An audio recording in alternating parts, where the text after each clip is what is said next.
आज मराठवाड्याचा मुक्तीसंग्रामाचा दिवस, पंतप्रधान नरेंद्र मोदी साहेबांचा जन्मदिवस आणि याचा औचित्य साधून योगेश भुतळा आणि त्यांच्या मित्रमंडळाने आज या हातगाड्यांचं वाटप केलं आहे। हातगाड्या थोड्या अद्ययावत आहेत, इलेक्ट्रिकवर चालणाऱ्या गाड्या आहेत की गरीब कष्टकरी लोकांना जे काय सामान असतं 50 किलो 100 किलो त्या गाडीवरती आणि ते नेताना अडचण निर्माण होते आणि त्या इलेक्ट्रिकचे बटन दाबलं का गाडी आपोआप चालते, आपण फक्त धरून ठेवायचं आहे। त्या कार्यक्रमाला ज्या ठिकाणी उपस्थित असलेले आमचे खासदार भुमरे मामा, आमचा विलास बापू आमदार, आमचे जिल्हा प्रमुख योगेश भुतळा, आमचा किशोर आबा, असे आम्ही सगळी मंडळी आज या ठिकाणी उपस्थित होतो। मी योगेशच्या मित्रमंडळींना, त्याच्या मंडळाला मनापासून धन्यवाद देतो की आज एक चांगला उपक्रम आज या ठिकाणी सुरू केलेला आहे। नवीन आमदारांना निधीच्या बाबतीत आता सांगितलं, जुन्या आमदारांना निधीने नवीन काय जुन्या आमदारांना भरपूर निधी दिलेला आहे, त्यामुळे त्याची काळजी करायचं कारण नाही आहे। कारण मामा असतील, मी असेल, जेव्हा मागच्या टर्ममध्ये होतो एवढा निधी दिलेला, ती कामं अजून चालू आहेत। आता नवीन जे आलेले आहेत त्यांना आता पहिली सुरुवात करतायत।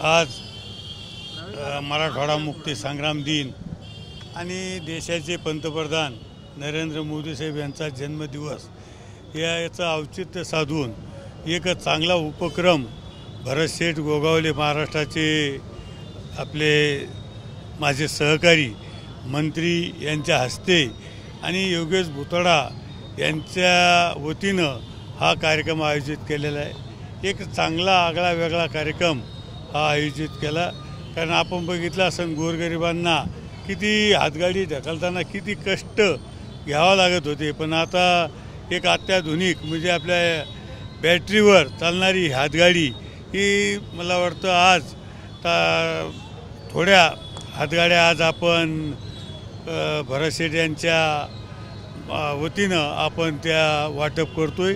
पण टप्प्याटप्प्यानं गोरगरिबांना याचा फायदा निश्चित होईल, एवढंच आजच्या प्रसंगी मी आपल्याला सांगतो। गोगले साहेब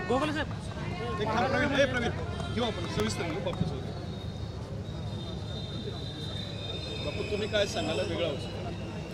आज मराठवाडा मुक्ती संग्राम दिन आणि या देशाचे पंतप्रधान नरेंद्रजी मोदी साहेब या दोन्ही मुहूर्ताच्या शुभदिनी आज आमचे सहकारी योगेशजी भुतळा यांनी इलेक्ट्रॉनिक हातगाड्याचं या ठिकाणी वितरण सोहळा ठेवला। ज्यांच्या हस्ते हा सोहळा आयोजित केला असे या राज्याचे रोजगार हमी तथा खारभूमी मंत्री भरतशेठ गोगावले साहेब, आपल्या छत्रपती संभाजी खासदार सन्माननीय भुमरे साहेब यांच्या हस्ते हा वितरण सोहळा ठेवण्यात आला। मी खरं तर सर्वांच्या वतीनं योगेशजी भुतळा यांच्या शुभेच्छा देईल की एक अतिशय चांगला स्तुत्य उपक्रम त्यांनी राबवला। कारण की आपण बघतो आज भाजी मार्केट असेल, ज्यावेळेस हमालवाडा असेल, ज्यावेळेस हातगाडी लोटल्या जाते तर त्या माणसाला माहीत असतं किती कष्ट करावं लागते, पण या ठिकाणी इलेक्ट्रॉनिक हातगाडा त्यांनी या शहरासाठी उपलब्ध करून दिला। त्याबद्दल मी सर्वांच्या वतीनं, छत्रपती संभाजीनगरच्या वतीनं त्यांच्या या ठिकाणी मनापासून आभार व्यक्त करतो। तुमच्याबद्दल पहिला प्रश्न असा आहे की मीनाताई ठाकरे यांच्या पुतळ्यावरती कलर फेकला होता, त्याचं काय वाटतं? ज्यांनी कोणी हे काम केलं, हे कृत्य केलं, हे अत्यंत निंदनीय आणि चुकीचं आहे, त्याचा आम्ही पहिला निषेध करतो।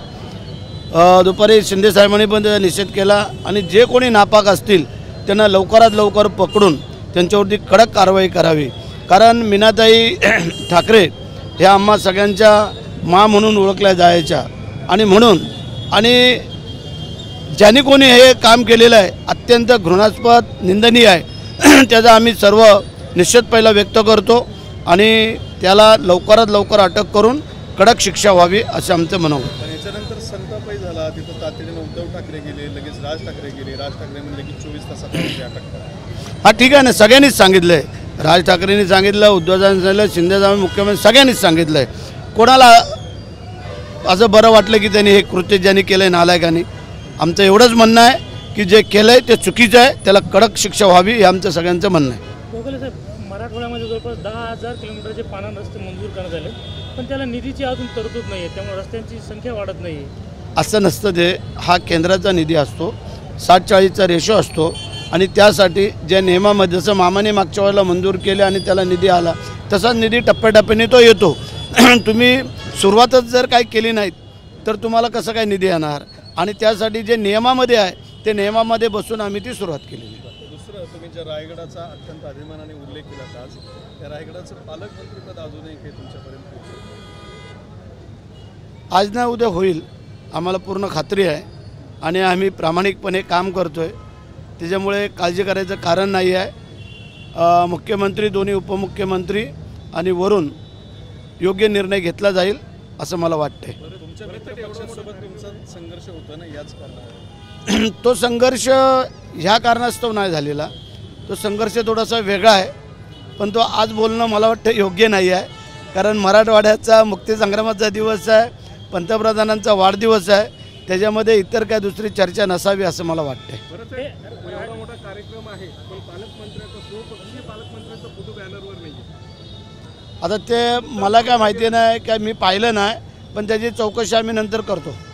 साहेब, राज्यामध्ये पाऊस मोठ्या प्रमाणात झालेला आहे. आपल्या खात्याच्या माध्यमातून काही मोठ्या प्रमाणामध्ये फळबाग लागवड किंवा काही नवीन योजना त्या संदर्भात करण्यात पाऊस आज सर्वीकडेच झालेला आहे, फार मोठं नुकसान शेतकऱ्यांचं झालेलं आहे आणि त्याच्यासाठी जे आमची फळबाग लागवड असेल, बांबू लागवड असेल, फळझाडं असतील, फुलझाडं असतील किंवा भाजीपाला, या सगळ्या बाबतीमध्ये जे आमच्या खात्याच्या माध्यमातून 266 योजना आहेत, शेततलाव आहेत, गोटे आहेत, मेंढीपालनचे शेड आहेत, कुक्कुटपालनाचे आहेत, शेततलाव आहे, मच्छी तलाव आहे, अशा अनेक योजना आहेत, विहिरी आहेत शेतकऱ्यांच्या लाभासाठी.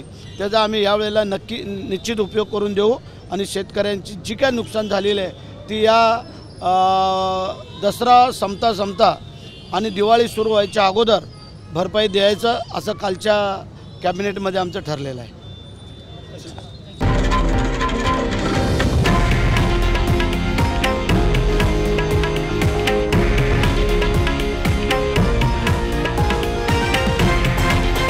हे आहे देशातील नंबर 1 न्यूज नेटवर्क आणि आपण पाहत आहात TV9 मराठी, एकमेव.